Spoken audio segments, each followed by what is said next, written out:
Hello dudes and dudesses, and welcome to my raw testing world, where today we will be building this very simple super smelter. Simple, you say? It's a wild build. Well, we're only going to be building the inside, and that is truly really simple. I don't think you can make a super smelter any more simple than this.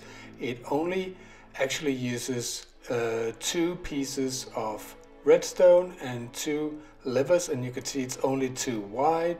That's a lever, that's a redstone, and it's the same in both ends. And as well, what you see is what there is. I have designed this for my raw survival world, where I haven't been to the Nether, so I haven't got any quartz, so I can't build my usual MineTheFab furnace.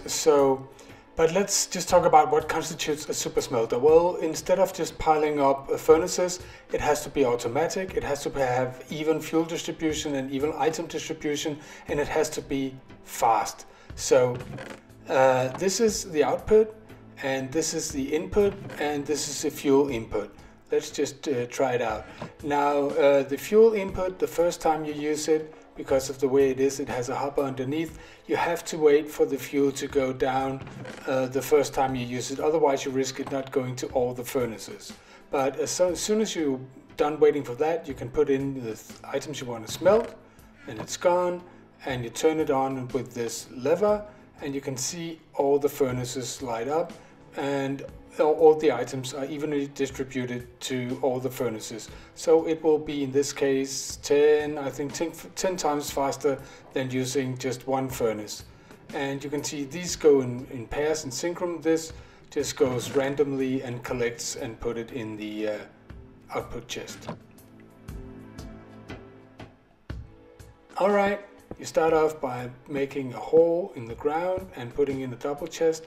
I don't know how many times I've started a video with that. And you put in two hoppers pointing into the back, and two hoppers like this. This is just enough to give it enough space to actually unload fast enough. Then you put down a block, and you put down however many furnaces you want. And then you put down a block again.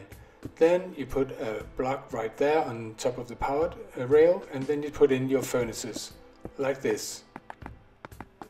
And I don't know how many exactly it can take, but it can take 12 at least without you needing more than one powered rail. And then you put in the hoppers on top and the hoppers in the back for fuels and the items you want to smelt. Then it's time to put in the rails, and you start off by putting 3 blocks behind the hoppers like this. And eventually there will be a block there, but not to start with, and it's to avoid all the things that can happen with putting down tracks. And you do the same in this end, 3 blocks, and you put a powered rail there and a powered rail there. It doesn't have to be a powered rail, it's just to avoid the problems with the rails when putting them side by side. So just put a rail there, and then you do exactly the same things with the fuel input hoppers like this. You put 2 there, that's what you need, but you put 1 more there. And then you take a rail, powered rail on this, and then put rail all the way down here, 3 blocks like this, and a powered rail on the middle one, and a normal rail. And then you need a rail block to send off the minecart like this. And now you can break the block up, the rail up there, so like this, and do the same thing at this end. They're exactly the same in both ends. And you can take out this, is not needed. You don't have to break it, but you can. So with this one, and on this side you can break that one and that one. Then you put in a lever and a lever at the same place, and then you put in the only redstone in this contraption.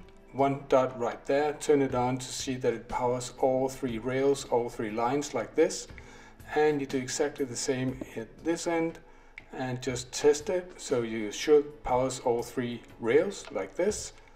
And then it's time to put in the minecart, a minecart hopper underneath like this. And then you need to have a hopper. Just place it directly down on the powered rail like this, and put a double chest on top of it like so you can reach it from the ground. And then you need a minecart with chest like this, and the thing is done. That's it. You can build this in 15 minutes. Now, if we put in fuel, remember to wait the first time so there's actually fuels in the minecart going along. But as soon as it's down, emptied the chest, you can send off the minecarts again, like this. And okay, small accident. You of course need to put a minecart there as well. You can use a minecart with a hopper, or you can use a minecart with a chest, but you have to remember that one. Now it will work.